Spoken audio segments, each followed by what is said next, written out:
bien importante, ¿no? Que entender la respuesta, porque al final del día, pues el machismo se compone de varias cosas, ¿no? Específicamente son ciertas conductas, comportamientos, conjunto de creencias, palabras, lógicas, puntos de vista, acciones, interacciones, que finalmente se caracterizan por reproducir, por reforzar diversas formas discriminatorias, sobre todo contra las mujeres. El machismo se construye siempre en oposición a lo femenino y se perpetúa, se sostiene en esta polarización de roles y estereotipos de lo que se supone que tiene que ser un hombre y lo que se supone que tiene que ser una mujer. Entonces, dicho muy simple, es todo ese conjunto de normas, de actitudes, de rasgos socioculturales cuya finalidad pues es perpetuar, es mantener, es seguir reproduciendo este sometimiento, este control de una parte hacia la otra, por entender que esta otra parte, lo femenino, por entender que es inferior al hombre. Y es curioso porque ese machismo que se entiende desde esa forma afecta muchísimo no solo a mujeres, sino también al propio género masculino y a otras identidades de género. Entonces, un poco para reforzar esta parte de definición, es bien interesante que cuando algún hombre escuche este concepto, lejos de ofenderse porque piense que se están metiendo con él, se dé la oportunidad también de reflexionar que lo que se está describiendo justamente son esas conductas. Si esa persona, en este caso un hombre, se siente identificado con alguna conducta de las que se está describiendo, pues más que sentirse ofendido, que tome nota de ella, ¿no? Y que vea por qué se pone ese saco y que empiece a entender si esa conducta le está también afectando a él, a sus relaciones y a su propio contexto. Creo que es una tarea de todos empezar a entender este machismo como lo que es, algo profundamente dañino para todas, para todos y para el contexto que nos rodea también. Súper. Y ahí una de las cosas más relevantes que tú dices es que muchas veces es difícil que los hombres reconozcamos a veces cuando promovemos el machismo. Y ahí surge la pregunta, ¿de qué formas cotidianas contribuimos los hombres, inclusive también las mujeres, a reproducir el machismo? Pues al final del día, como tú has dicho, hay una palabra clave, ¿no? O sea, en la vida diaria, en lo cotidiano. En lo cotidiano es muy habitual poder ver este tipo de interacciones en eso que se llama precisamente machismos cotidianos, ¿no? O el concepto viene de antes, en el plano académico, teórico, como micromachismo, no porque sea algo chiquito y sin importancia, no porque sea algo que pues no tiene ninguna importancia, sino precisamente porque es tan habitual, es algo que está tan presente en la cotidianidad que precisamente no se ve, de tan normativizado que está, cuesta verlo, de tan aceptado que está, cuesta verlo, es casi imperceptible. De allí el concepto de micromachismo, no porque no sea importante, no porque sea chiquito, sino porque es tan obvio que está tanto rato con nosotros en nuestras conversaciones, interacciones, está tan presente en la vida cotidiana que es difícil de ver, de observar, de hackear. Entonces, cuando hablamos de estos machismos cotidianos, pues tenemos que darnos cuenta de que sí, efectivamente viven en nosotros como seres humanos, como personas, ¿no? Desde la típica conducta de cuando, pues si tienes hijos o estás pensando en tenerlos y a lo mejor piensas que es una hija, entonces de repente pues todo es rosa y si piensas que es un hijo, pues de repente todo azul, ya dar por hecho que así es, si siquiera replantearte por qué lo estás pensando así, ahí ya está ese bias, ya está ese prejuicio, ya está ese sesgo inconsciente actuando. Por ejemplo, o en las labores del hogar, ¿no? Si lo llevamos a esta pandemia donde hemos estado recluidas y recluidos pues unos cuantos meses, las personas que tenemos la suerte de poder trabajar desde casa, pues en la casa, y de repente muchos varones dicen que están ayudando en casa, cuando pues no es que estemos ayudando, es que tenemos que entender que eso no es una ayuda, porque si consideramos que las labores del hogar es una ayuda que hacemos nosotros hacia la otra parte, es que estamos dando por hecho de que es la otra parte la que lo tiene que hacer. De nuevo, claramente ya hay una marca de rol de género donde yo ayudo porque soy un buen tipo, buena onda, y tú fregas los platos porque a ti te toca y esa es tu responsabilidad, en todo caso yo te ayudo. Y no es así. Entonces, no es que estemos ayudando, es que nos toca y punto, porque pues ese espacio, la casa, el hogar, tiene unas necesidades que tenemos que atender como partícipes y como habitantes de ese espacio, de ese hogar, independientemente de nuestro género. A la lavadora no le importa si eres hombre, mujer, si eres binario, si eres fluido o si no te identificas con ningún género. La ropa sucia se tiene que lavar y eso está más allá de la persona. Entonces, de lo que se trata es de entender y romper estos machismos cotidianos que viven nosotros, porque al final no es una ayuda, es lo que nos corresponde de manera corresponsable, es decir, las partes que habitan ese espacio, y correspondiente, es decir, dando respuesta a las necesidades de ese lugar, en este caso la casa, por seguir con el ejemplo. Otro ejemplo muy cotidiano de este tipo de machismos diarios, cotidianos, es pues el hecho de estar cenando pues, con una amiga, con tu pareja, si es mujer, por ejemplo, y que de repente te traigan la cuenta directamente a ti, ¿no? Ahí también hay un prejuicio, un machismo cotidiano, donde quien te da la cuenta, en este caso el mesero o la mesera, presupone muchas veces que pues, te toca pagar a ti porque eres hombre, o simplemente te lo da a ti porque se supone que el hombre es el que tiene que proveer o tiene poder adquisitivo, dando por hecho que la otra parte o no puede pagar o no quiere pagar o no le toca pagar o no tiene el poder adquisitivo para pagar. Entonces, bien incrustadas en nuestra interacción diaria. Por eso es difícil verlas. Y que están en todos los ámbitos, en el ámbito laboral, por supuesto que también, ¿no? O sea, muchas madres que ven truncadas sus carreras profesionales pues porque de repente pues deciden tener un hijo con su pareja y pues de repente se da por supuesto que quien mejor cuida o está capacitado o tiene que cuidar a las hijas y los hijos pues es la madre y pues muchas mujeres en ese sentido no pueden seguir desarrollándose a nivel profesional por eso, ¿no? O si lo llevamos al uso del lenguaje inclusivo, ¿no? Al final del día también hay mucho machismo allí. Nadie nos preguntó cómo queríamos usar el lenguaje. La RAE y los académicos están muchas veces ofendidísimos porque se le pone una X, una E o una arroba a las palabras, en lugar de pensar que la lengua es una herramienta al servicio del ser humano. La lengua tiene que servir para sanar nuestros problemas, nuestros traumas como sociedad, en lugar de ser nosotros, los humanos, unos esclavos de la lengua, ¿no? La lengua está para estar a nuestro servicio, no para que nosotros pongamos al servicio de la lengua. No es algo intocable, es algo vivo, es algo que se tiene que adaptar y nos tiene que ayudar. En definitiva, hay muchos sesgos todo el rato, de manera muy presente, lo veamos por donde lo veamos, en expresiones diarias, corres como una niña, no llores como una vieja, etcétera, etcétera, etcétera, que descalifican todo el rato al otro género y que siguen reforzando este rol, este estereotipo de lo que se tiene que hacer y cómo tienes que comportarte si eres un hombre o si eres una mujer. Ahí tocas un punto muy clave en todo esto y es que generalmente tenemos el peso como sociedad latinoamericana de que el machismo solamente tiene relación cuando tiene que ver con la parte física, cuando se violenta a la mujer con abuso físico, etcétera, y se descalifica la parte de la parte verbal, ¿cierto? ¿Y cómo ves tú en la sociedad mexicana este problema de que yo no soy machista solamente porque no abuso de las mujeres físicamente, pero lo verbal no tiene cabida?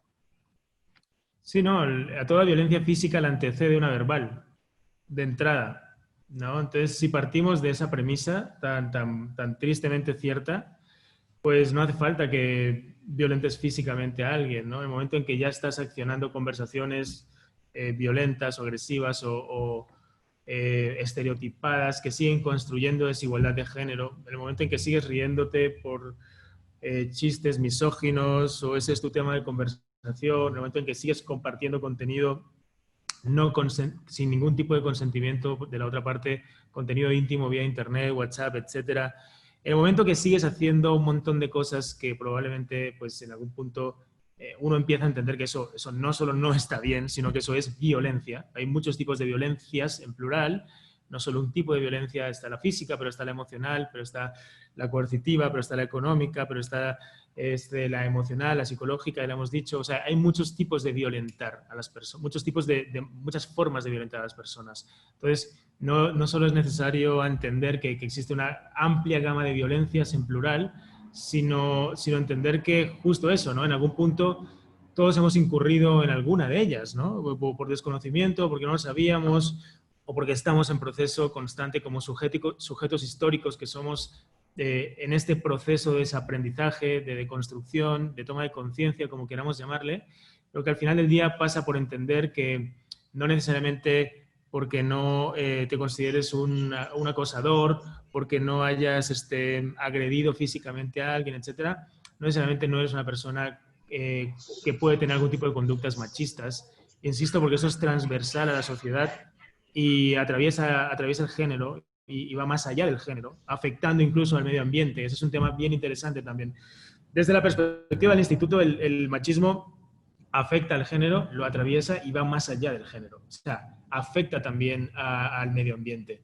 La forma en la que nos estamos relacionando con nuestros recursos naturales también es una forma en la que sometemos, controlamos, conquistamos territorios, deforestamos sin ningún tipo de miramiento y conciencia, atacamos los recursos naturales. Entre 200 y 450 especies desaparecen cada día por culpa de nuestra actuación como especie, en este caso, predominante. Y si vamos viendo, el patrón es el mismo. Es sometimiento, es control, es imposición en cuanto a cómo nos estamos relacionando, una vez más, en este caso, con otro territorio llamado medio ambiente, como se suele hacer con otros territorios, otros cuerpos de otras personas, como también el machismo afecta al primer cuerpo, que es el de uno mismo, cuando sometes, controlas tus sentimientos, tus emociones, y acaba eso en depresión, en el peor de los casos en el suicidio. Hoy justamente es el día pues o sea, de la prevención contra el suicidio. Y hay que tener en cuenta todo esto, porque al final el machismo es eso, es este sometimiento, este control, esta imposición que acaba afectándote, en primer lugar, afectando a tu entorno, a tu contexto, ya sean personas o ya sean pues, otras especies, el propio planeta, como estamos diciendo. Eso me parece muy interesante porque significa que el problema de género, a pesar de que es una problemática muy grande y muy importante ir tocando, también empieza a rozar con otras temáticas relevantes como el de medio ambiente. Y creo que ahí vamos a volver en un minutico, pero creo que los participantes en sus mentes ya están pensando en todos los machismos cotidianos que viven y empiezan a hacerse en esta reflexión, y para eso es este espacio. Pero también se preguntarán, ¿cómo podemos iniciar entonces un proceso de desnormalizar este problema, el machismo? Pues es una buena pregunta. La verdad sí hay formas, ¿no? Afortunadamente, pues hay formas también de hacerle frente, ¿no? La primera, o una de las primeras, ¿no? Pues, no necesariamente este es el orden, pero aquí van unas cuantas formas. Es darte cuenta de tus ventajas, de tus privilegios. ¿Cuáles son tus ventajas en un contexto de justicia social, ¿no? Tienes una ventaja de género, tienes una ventaja socioeconómica, cultural tal vez.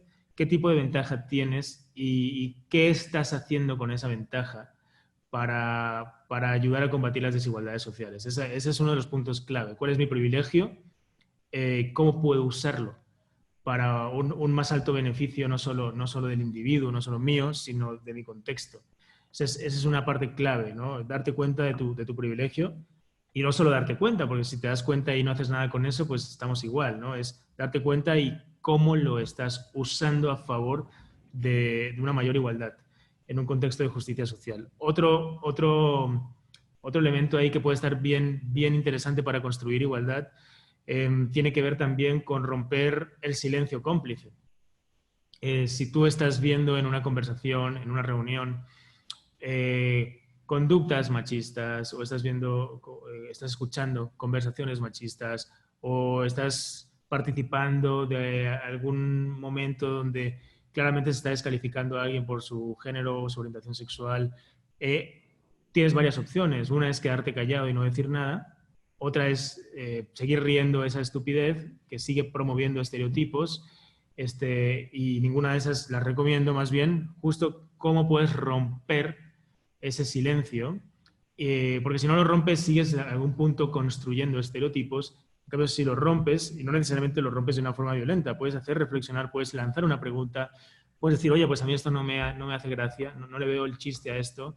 Puedes hacerlo de muchas formas que generen, pues sí, una incomodidad necesaria para empezar a hackear ese tipo de desigualdades desde ahí, desde ese rompimiento del silencio cómplice.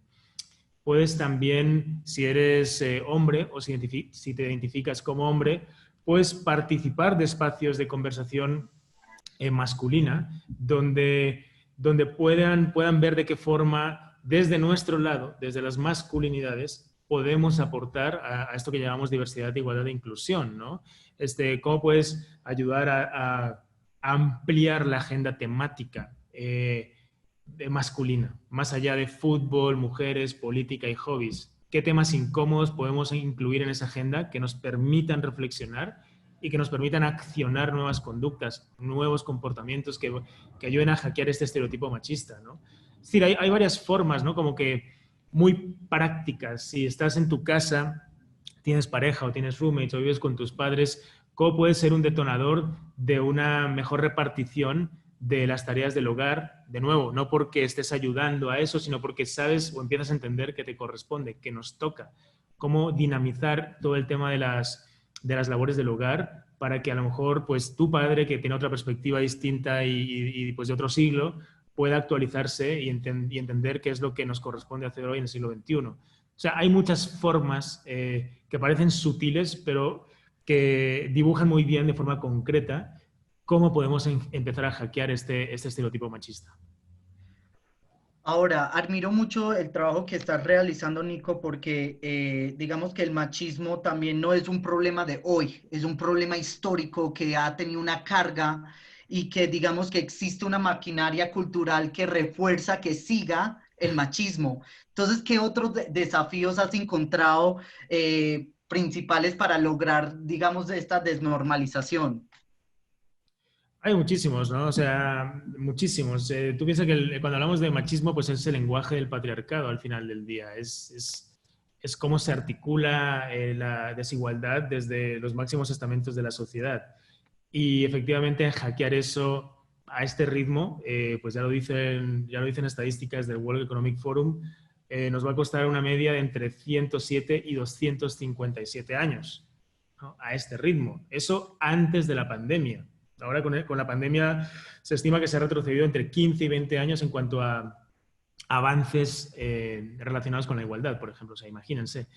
Entonces, pues entendiendo que es algo que es sistémico, es decir, que está tan incrustado en los estamentos que conforman una sociedad, y entendiendo que está muy metido en cualquier paradigma en los que estamos inmersos, entiéndase paradigma político, el educativo, la ciencia, la religión, tiene una mirada eminentemente patriarcal y masculina, pues es un trabajo de largo recorrido poder también trabajar de la mano de estos paradigmas y de los profesionales que los componen, que todavía son una gran parte masculinos o varones, porque ustedes fíjense que estamos en el siglo XXI, pero estos estamentos y muchas veces las personas que siguen gobernando o que siguen siendo líderes en los respectivos estamentos que estamos comentando, pues son personas probablemente del siglo pasado con una mentalidad, a lo mejor en los casos del siglo XX, amparados por leyes del siglo XVIII. O por el derecho romano que tiene 2000 años.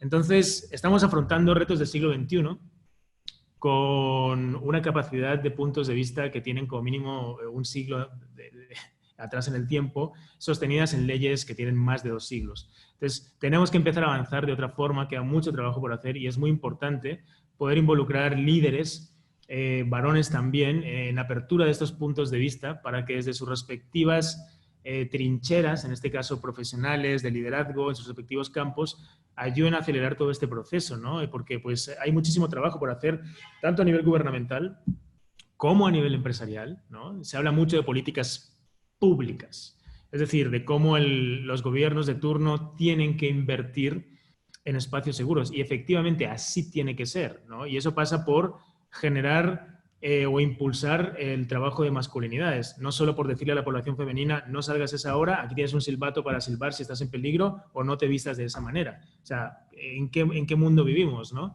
En lugar de decirle a ellas cómo vestirse, más bien trabaja con todos los demás, nosotros en este caso, para ver por qué nos comportamos como nos comportamos y empezar a hackear esas conductas machistas. Y ahí eso requiere un montón de inversión, un montón de infraestructura, un montón de reeducación. Si nos vamos al campo privado, pues evidentemente las políticas privadas, las culturas corporativas, que es donde pasamos gran parte del trabajo de nuestra vida y de nuestra vida diaria, pues ahí también se puede ver que se invierte muy poco todavía en transformar la cultura corporativa. Muchísimas empresas que se les llena la boca de greenwashing, de publicidad, de poner banderas cuando llega el Pride y de dar stickers de arcoiris, pero que a la hora de invertir en todos estos temas tienen presupuestos esqueléticos que no hacen justicia a la cantidad de trabajo que se debería hacer las compañías para empezar también a inocular todo ese tipo de perspectiva inclusiva y de género.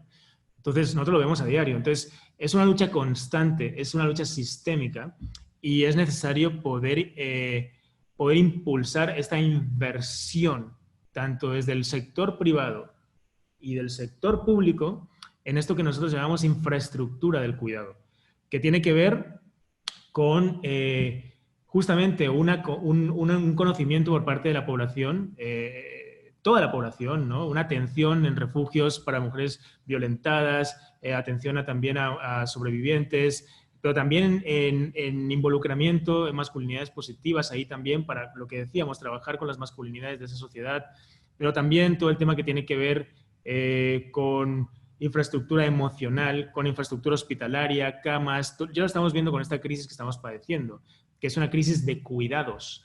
Y precisamente en esta infraestructura de cuidados, los gobiernos, y si hablamos de Latinoamérica y el Caribe, pues los gobiernos los sistemas internacionales recomiendan a los gobiernos invertir alrededor de un 6% del Producto Interior Bruto en infraestructura del cuidado. Latinoamérica a duras penas llega al 4%. Entonces, pues, ¿qué ocurre? Que cuando nos vemos en situaciones como las que nos estamos viendo, vemos que no hay sistemas hospitalarios, no hay cama, no hay respiradores, no hay conciencia, no hay empatía, no hay nada, porque no se ha invertido en eso, ¿no? En medio ya sabemos lo que hay, muchísima impunidad muchas veces, mucha corrupción, pero ¿cómo empezar también tal vez a dejar de invertir en las infraestructuras más típicas, carreteras, puentes, comunicaciones, industria automotriz, basado en el petróleo, plástico, cosas que ya no son de este siglo, ya no vamos para allí como humanidad y que sin embargo se pueden redirigir esos presupuestos a justamente esto que llamamos infraestructura del cuidado, que tiene que ver con estar más preparados como sociedad, tanto a niveles de salud física y emocional, pero como también en todo lo que llamamos cultura digital, ¿no? Si algo también ha pegado muy fuerte a esta crisis de cuidado, el COVID, lo que estamos viviendo, es la brecha gigantesca entre aquellas personas que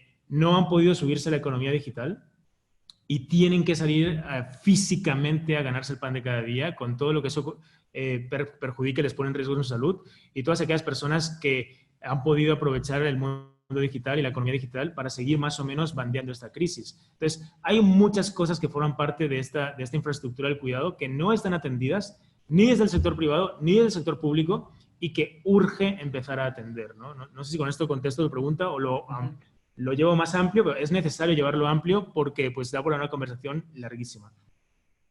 Sí, y es muy interesante como empiezas a mencionar que algo muy crucial y que desde Ashoka también promovemos mucho, se necesita toda una comunidad, todos los actores sociales involucrados para promover cambio social a los niveles que aquí estamos conversando, realmente ir y cambiar sistemas que empiezan desde las políticas públicas, pero que van más a raíz desde cambio de pensamientos, cambio de paradigma, por así decirlo.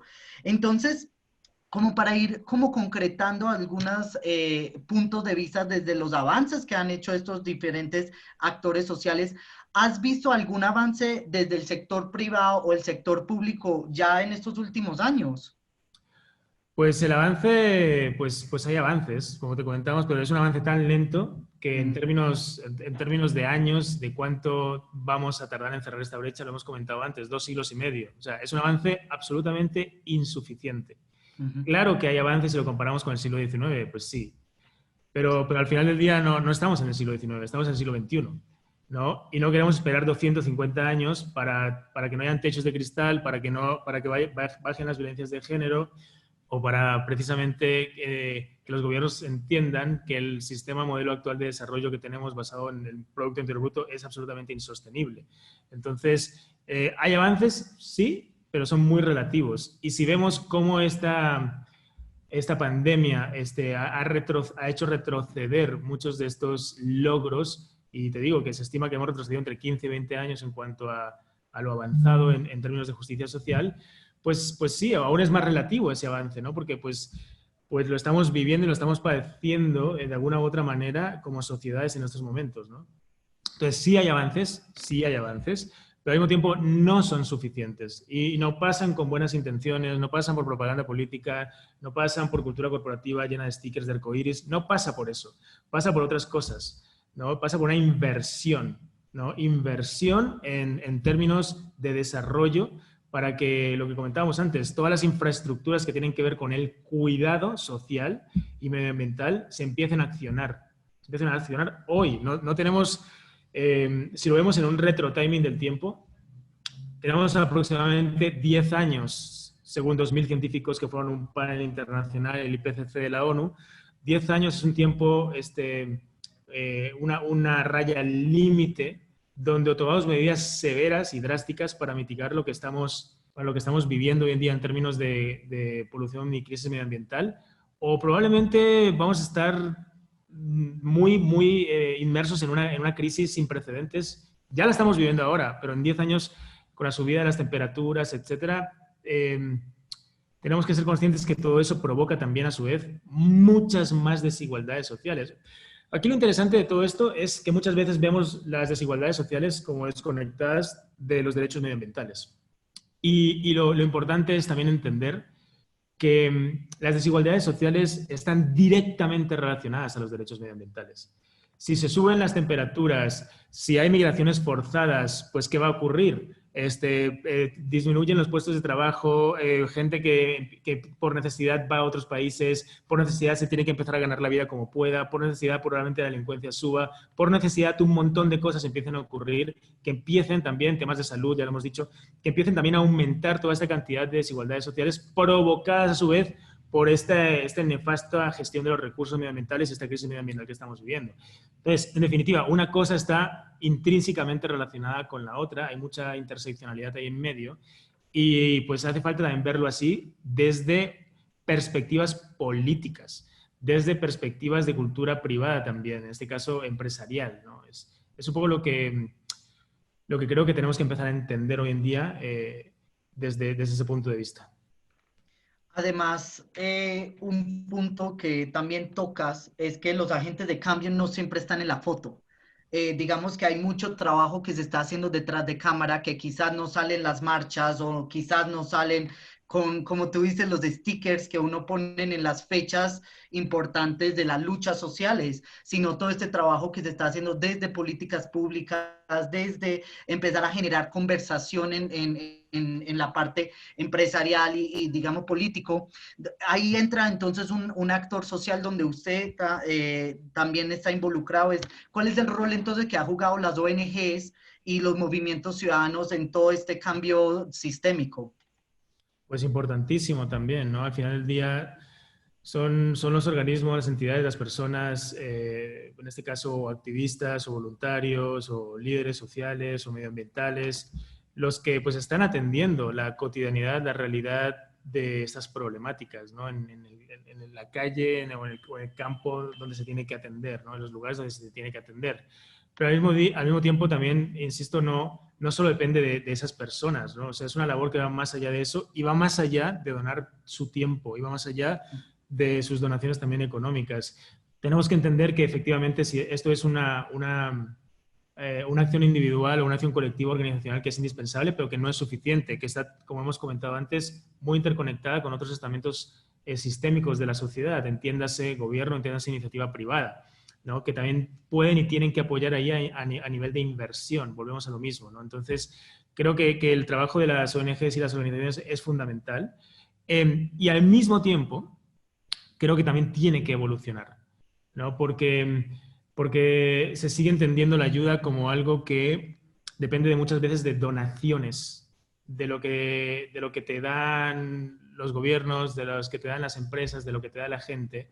Y si seguimos entendiendo la ayuda de esa forma, pues al final lo que estamos viendo es que eso es caridad.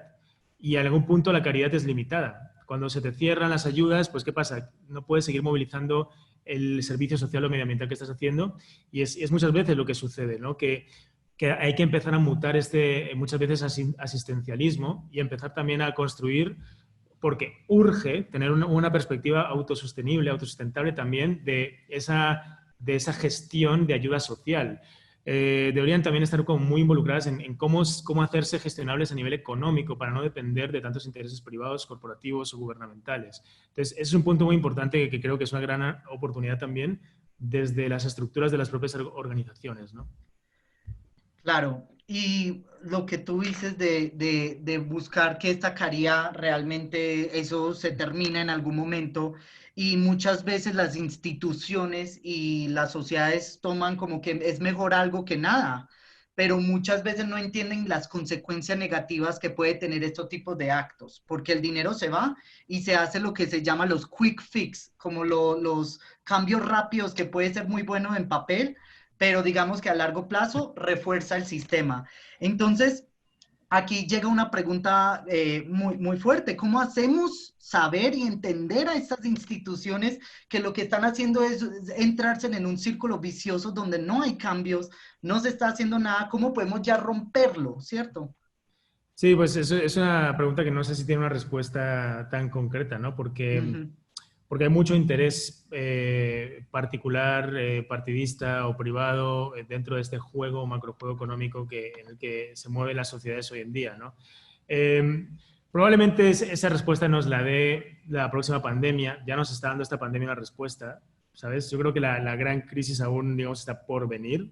Siempre decimos desde el trabajo del instituto y desde Miracle, que es la consultora de activismo empresarial que lidero, siempre decimos que básicamente el golpe nos va a llegar desde el medio ambiente a toda la sociedad y no lo estamos aún viendo, aún está bien presente porque esta crisis no deja de ser fruto de una muy mala gestión del cuidado también de cómo nos estamos relacionando con otras especies. Era cuestión de tiempo que una pandemia así saltase y que vuelva a saltar.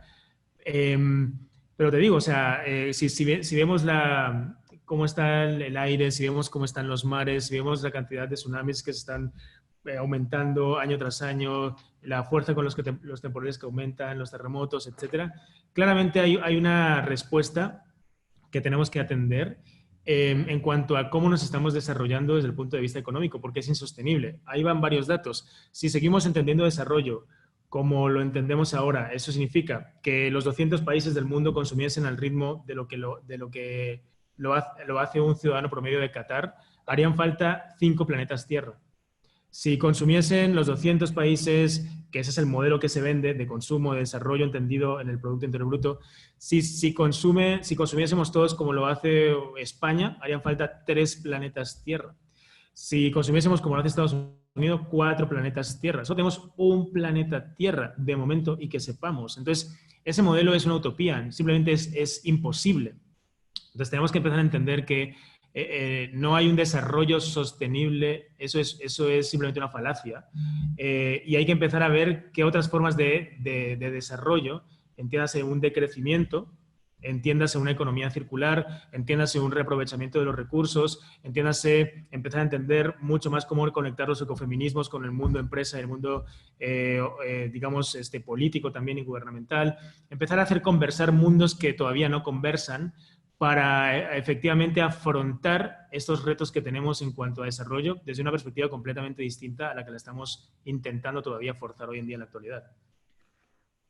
Y me surge la duda de que ya se vuelve un poco impráctico o incoherente que las personas a veces empezamos a convertirnos a través de un tema. Entonces decimos que somos feministas, pero no somos medioambientalistas, cuando en realidad todo tiene que estar junto y uno ya solamente tiene que ser un ser humano. Uno no se puede casar con temas. sino que con todos como tal tiene que estar a la altura porque cada uno tiene un efecto en el otro. Entonces, eso me llama mucho la atención. Ahora yo quiero como volver un poquito a este rol que entonces jugamos como ciudadanos y qué papel pueden jugar los hombres y niños en particular en promover la igualdad de género. Lo primero que tenemos que tener claro es que no nos corresponde protagonizar la causa feminista. No nos corresponde. No tenemos ningún derecho a protagonizar el movimiento feminista porque, pues, básicamente son reivindicaciones que llevan más de 250 años promovidas, reivindicadas, lideradas, impulsadas, pues, por ellas, y así tiene que ser. Pues, nosotros no tenemos ni idea de lo que se ha tenido que reivindicar desde ese lado porque nunca hemos tenido que reivindicarlo. Entonces, partiendo de esa base, no nos corresponde protagonizar ni muchísimo menos esa causa, pero lo que sí podemos hacer y tenemos que hacer es revisar todas las conductas que desde nuestro lado, estos son las masculinidades, tenemos que cambiar y tenemos que transformar, y desde allí, con todo lo que hemos ido comentando al principio, ¿cómo podemos aportar ahora sí a eso que se llama igualdad sustantiva, ¿no? Desde nuestro lado, desde las masculinidades, generando o siendo agentes incómodos con otras personas machistas, con otros varones y con otras perspectivas justo más dogmáticas o más paradigmáticas. Es desde allí, desde nuestras masculinidades. Si tienes un niño, tú comentabas sobre las infancias, pues tal vez sería bueno empezar a compartirle otro tipo de narrativas, otro tipo de historias que no sigan generando los mismos estereotipos de género, ¿no? Si tienes una niña y eres un padre, involúcrate en la paternidad, sé presente de manera emocional, física, deja de llamarla tal vez princesa, hermosa o muñeca y empieza a decirle creativa, inteligente, presidenta, futura astronauta, ingeniosa, emprendedora. Prueba a nombrarle otras 1000 cosas que no sigan reforzando estereotipos de muñeca, de princesa y de cosas así. Y tal vez no nos sorprenderíamos cuando llegásemos 15 años en el futuro y viésemos hombres mucho más implicados, mucho más capaces de cuestionarse y cuestionar a otros varones, criando también o involucrándose más en las labores pues de la crianza, ¿no? Que es algo que también, de nuevo, nos corresponde, nos toca. Entonces, sería uno de los puntos clave. Por supuesto que eso se hace desde el plano individual. O sea, podemos hacer muchísimo desde el plano individual y tenemos que hacer muchísimo desde el plano individual, porque al final es allí donde empieza una transformación, ¿no? Pero no podemos solo pensar que eso es lo único que basta, porque, de nuevo, la sociedad está compuesta por diferentes entes, entidades, ¿no? Y tenemos que empezar a trabajarlas todas. Sector público, sector privado, sector organizacional, la sociedad civil. Evidentemente desde tu trinchera, que es tu área individual, pero moviendo las leyes, moviendo las culturas que componen esos estamentos privados y políticos, es donde también empieza a gestarse el cambio, digamos, más tangible a nivel macro de la sociedad. Hay una cosa interesante aquí a observar, ¿no? Al final hablamos de democracias, pero hay muchos hogares que son una auténtica dictadura, donde el padre es el gran ausente, donde es una figura autoritaria o pues donde directamente no está.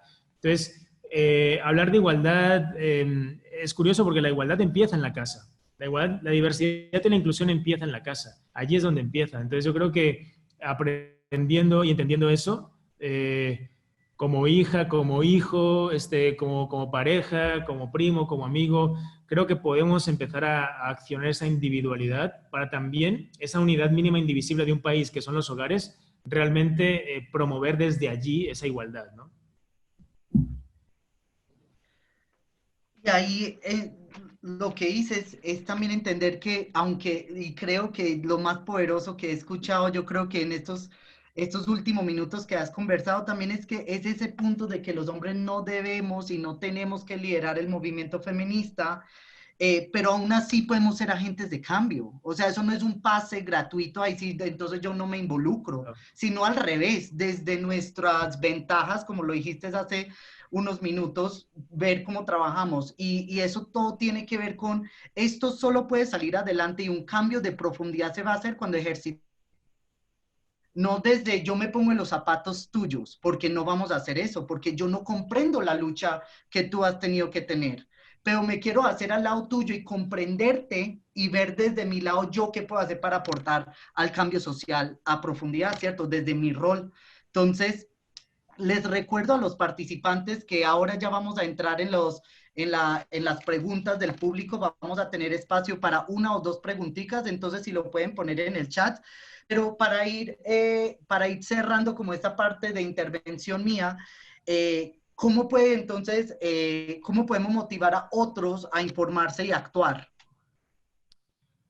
Es una pregunta interesante porque al final del día yo creo que espacios como este, promovidos por Ashoka, o espacios como los que estamos promoviendo desde el instituto, al final del día son las formas también como más cotidianas de invitar a la movilidad social, a la interacción social, desde el individuo hacia el colectivo, involucrándonos en estos espacios de conversación que, si hablamos de masculinidades, pues están específicamente dirigidos a identidades masculinas, por lo que hemos comentado antes, porque tenemos mucho que hacer desde nuestro lado. O sea, si estamos viendo que a nivel estadístico somos los protagonistas de múltiples y de la mayoría de violencias que ocurren en la sociedad, o de la mayoría de violencias que ocurren hacia el medio ambiente, pues no podemos no empezar a corregir todo eso.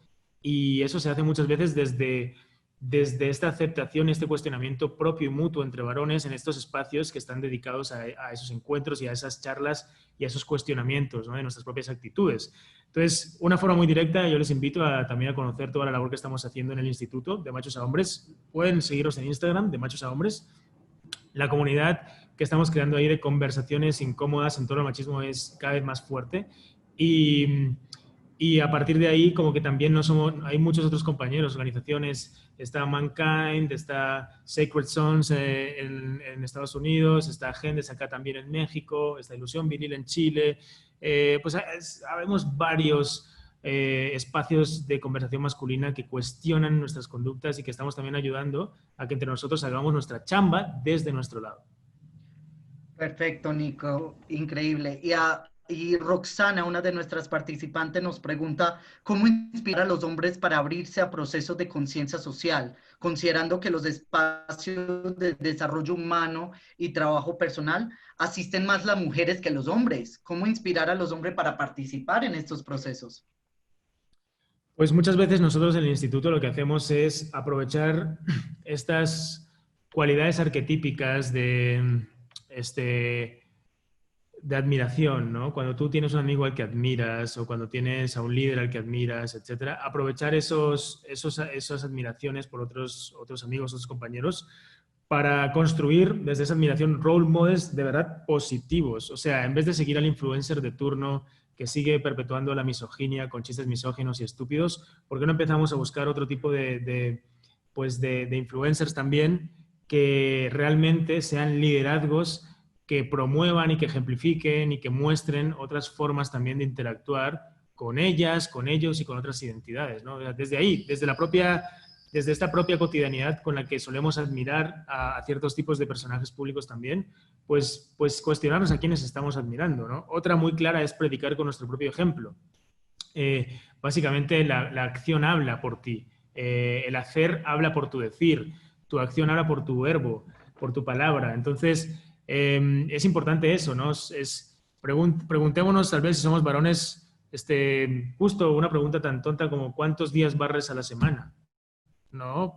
Hacer preguntas incómodas, porque ahí se ve mucho qué tan implicado estás, no porque ayudes, de nuevo, porque lo tienes tan interiorizado que digas, no, pues yo cada día hago esto, esto y esto y no es un tema. O sea, llegar a ese punto, siempre digo que la igualdad llegará a los hogares cuando los hombres agarremos una escoba como agarramos una pelota de fútbol, ¿sabes? Cuando la agarremos sin pensar, cuando agarremos sin pensar que estamos ayudando, sin que eso no sea un tema, solo allí habrá llegado la igualdad a la casa, porque será algo absolutamente normal para todos los miembros de la familia. Entonces, eso, desde la acción cotidiana, también desde las historias que consumimos, como lo hemos dicho antes. ¿Qué historias seguimos consumiendo? ¿Qué medios de comunicación seguimos consumiendo? ¿Qué líderes estamos siguiendo? Ahí hay mucho por hacer también. Ahora, una pregunta de nuestros participantes desde Facebook nos pregunta Manuel Valdés, ¿cuál sería una buena estrategia para empezar a incluir las nuevas masculinidades en la educación básica? Pues ahí hay un trabajo muy interesante que tiene que ver con juegos que ayuden a romper o actividades que ayuden a romper los estereotipos de género, ¿sabes? Que ayuden a romper los estereotipos de género.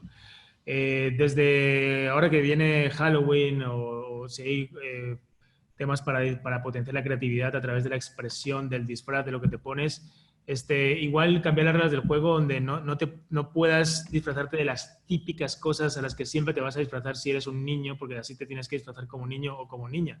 Romper con esos estereotipos también y dejar que los niños expresen cómo quieren de verdad, en este caso, jugar a ser, ¿no? También desde las propias clases muchas veces en las que no se abordan temas de salud sexual y reproductiva, cómo incluir asignaturas que de verdad aborden estos temas, que no siga siendo un tabú, donde al final del día, si no lo aprendes ahí, lo vas a aprender a través de la pornografía o a través de qué sabe qué. O sea, empezar también a considerar todas estas perspectivas de inclusión, de diversidad, desde las propias dinámicas del colegio, desde los propios sistemas de aprendizaje. Nosotros hablamos mucho en el instituto de sistemas de aprendizaje y no tienen nada que ver con sistemas de enseñanza, porque los sistemas de enseñanza son los que vemos en la educación convencional, donde seguimos memorizando y repitiendo un montón de cosas que al final no nos sirven de nada y que acabamos vomitando en un examen en el mejor de los casos y que al cabo de un par de meses no vas a saber resolver porque no te acuerdas. Es decir, vivimos inmersos en un sistema educativo que finalmente genera muchas veces una futura mano de obra para lo que requieren las empresas. Y eso ya no puede ser. Tenemos que ser muy críticos con estos sistemas de aprendizaje. Seguimos estudiando cosas basadas en respuestas de personas que alguna vez se preguntaron algo, en lugar de potenciar que las personas empiecen a cuestionarse, a hacerse preguntas y llegar a sus propios descubrimientos. Es decir, tenemos que empezar también a desarrollar otro tipo de sistemas educativos, no solo basados en la enseñanza, repetir, memorizar, sino en el aprendizaje, despertar la creatividad, despertar el cuestionamiento, despertar las propias preguntas para ver a dónde llegan los futuros líderes y lideresas de los países, a qué soluciones llegan, no a las mismas viejas soluciones que se respondieron líderes de siglos atrás, a qué soluciones se llegan, entiéndase, con las problemáticas que tenemos hoy en día como sociedad en el siglo XXI. Muchas gracias, Nico. Pues ya se nos está terminando el tiempo. La verdad es que esta entrevista ha sido lleno de muchos frutos y aprendizajes que en una hora se nos queda corto para todas las preguntas que podemos hacer. Agradezco el tiempo que sacaste para poder hablar de este tema que hoy por lo menos algunos y muchos de nosotros nos va a llevar a la reflexión que al final del día es el primer paso para desnormalizar el machismo.